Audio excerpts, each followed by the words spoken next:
Sou a Raquel, estudante no curso de Ciências Biológicas, e neste vídeo irei abordar um pouquinho sobre a relação das plantas com a evolução do planeta. Bom, você já se perguntou qual a relação das plantas com a evolução do planeta? Fique ligado aí que vamos te responder. Bom, então, qual é a relação das plantas com a evolução do planeta? O que é exatamente uma planta? Visto que a maioria das pessoas tem uma noção intuitiva do que é uma planta, como sendo um organismo verde que não se desloca. Na verdade, podemos então ampliar um pouquinho essa definição. Uma planta é um indivíduo vivo do reino Plantae, eucarionte, pluricelular, é um organismo fotossintetizante, converte energia luminosa em energia química, produzindo seu próprio alimento. Bom, então para entendermos um pouco sobre o desenvolvimento e o estabelecimento das plantas, iremos abordar um pouquinho o seu desenvolvimento durante as eras geológicas, ok? Então, vamos lá. No período ordoviciano, durante a era paleozoica, foi possível, então, a invasão inicial do ambiente terrestre pelas plantas. No Siluriano, iniciou-se, então, o período por um evento de extinção, onde, então, coincidiu com o surgimento das primeiras plantas fósseis. No Devoniano, houve, então, uma diversificação das plantas terrestres, e aí também houve a extinção das plantas vasculares primitivas.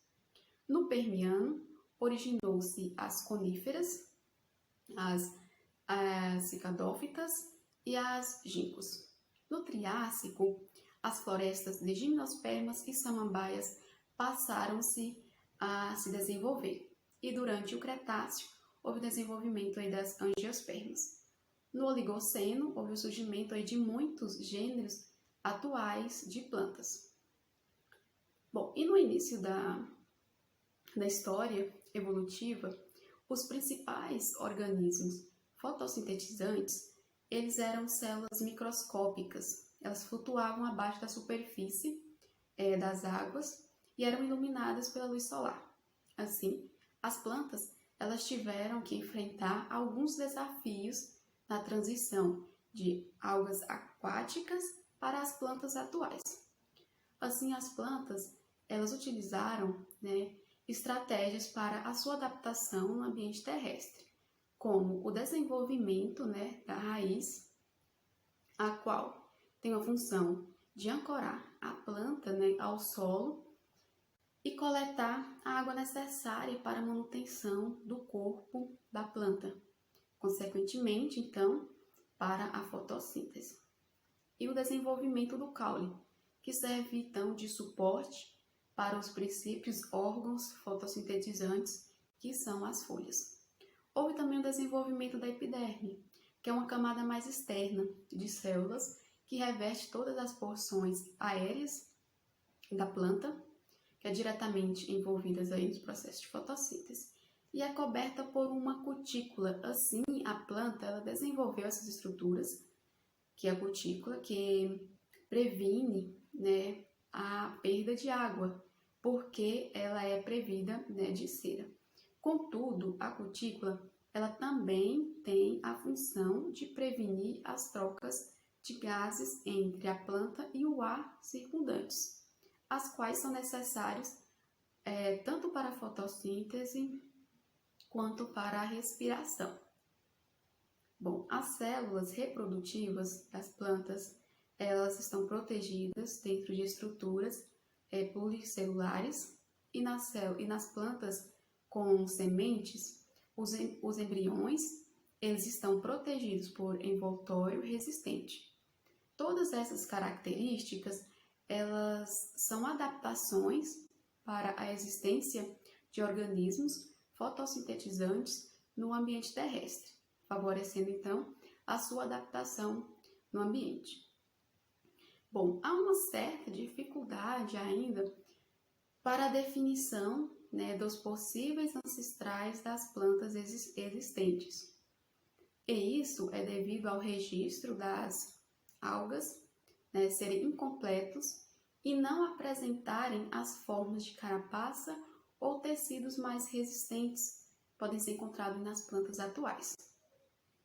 Algas viventes indica as clorófitas, as algas verdes, como o grupo mais próximo das plantas terrestres, justamente por apresentar uma maior quantidade de similaridades morfológicas com as atuais.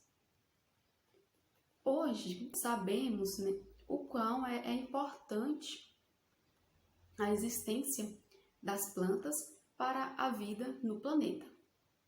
As plantas, elas participam, né, diretamente das nossas vidas, de muitas maneiras. Além de fontes alimentares, elas nos fornecem temperos para a culinária, substâncias para remédios e o oxigênio que respiramos, né, que é vital para a nossa sobrevivência. Então, somos totalmente independentes das plantas, até mesmo a respeito da evolução do planeta. Elas podem indicar, né, eventuais processos que coincidiam, então, com a evolução do planeta, pois são os principais organismos da cadeia trófica do sistema ecológico, né? Elas são os produtores primários, fornecendo energia para todos os organismos do sistema. E aí, também, o seu surgimento, ele estabelece, né, o estabelecimento de outros seres vivos, como, por exemplo, nós seres humanos.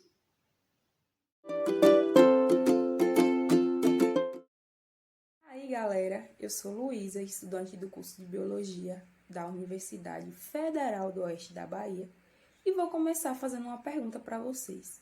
Vocês sabem como é feito o estudo das plantas para desvendar como é a evolução do planeta Terra? Bem, esse estudo é feito por meio das plantas fósseis. Mas primeiro, o que seria um fóssil? Bem, o termo fóssil, ele deriva do latim e significa ser desvendado. Então, fósseis são restos e vestígios de animais, de vegetais, micro-organismos, como fungos, algas e bactérias, que viveram há muito tempo, há milhões de anos, em tempos pré-históricos, e que ainda, por mais incrível que pareça, se encontram preservados em rochas. Bem, e como exemplos desses fósseis, nós temos conchas, ossos, dentes, partes vegetais, pegadas, ovos e até mesmo fezes. Mas o que seria uma planta fóssil? Bem, uma planta fóssil, elas são restos ou vestígios de organismos que foram formados e preservados também há muito tempo, há milhões de anos, em rochas sedimentares. Esses restos são as partes soltas desses organismos, como por exemplo folhas, ramos, caules, flores, frutos, sementes.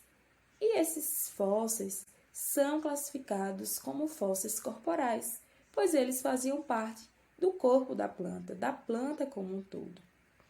Já os vestígios são as evidências e atividades que foram deixadas pelas plantas quando ainda eram vivas, então criando assim moldes e mostrando suas ramificações e também morfologias e revelando assim o comportamento dessas plantas, podendo mostrar como era o seu crescimento, podendo mostrar como era a planta em si.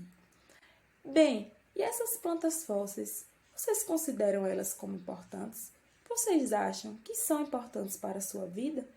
Claro que sim, as plantas fósseis, elas são muito importantes.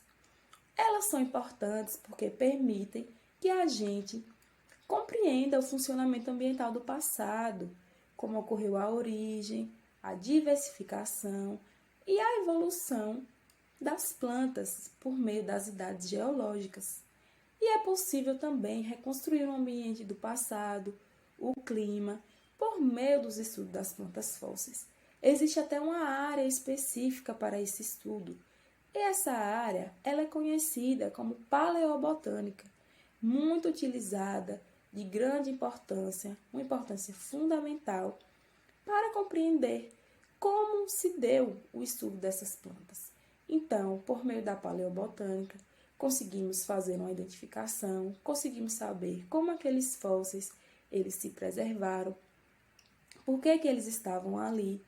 Então, é possível fazer tudo isso por meio do estudo das plantas fósseis. Só que existe um problema relacionado com essas plantas fósseis. Os seus restos eles são encontrados desarticulados. Então, é difícil reconhecer qual a espécie de origem, porque as plantas, as partes das plantas, como no caso folhas, frutos, sementes, eles são muito semelhantes. Então fica difícil classificar e identificar as espécies botânicas por elas apresentarem essa semelhança. Dessa maneira, existe um método que é realizado pelos estudiosos para poder classificar essas partes desarticuladas das plantas fósseis e é conhecida como parataxonomia. Então, por meio da parataxonomia, é realizada uma classificação, dando nome às partes, mesmo que elas não sejam da mesma espécie, já que não temos como saber se elas são da mesma espécie ou não. Então, a parataxonomia é muito importante para a classificação das plantas fósseis. Então, dessa forma, fica nítido o quão importantes são essas plantas fósseis, o que podemos realizar, que estudos podemos realizar através delas. Dessa forma, é muito importante, tanto para biólogos, como para paleontólogos, como para as pessoas em geral. Então, elas são de extrema importância para a nossa vida.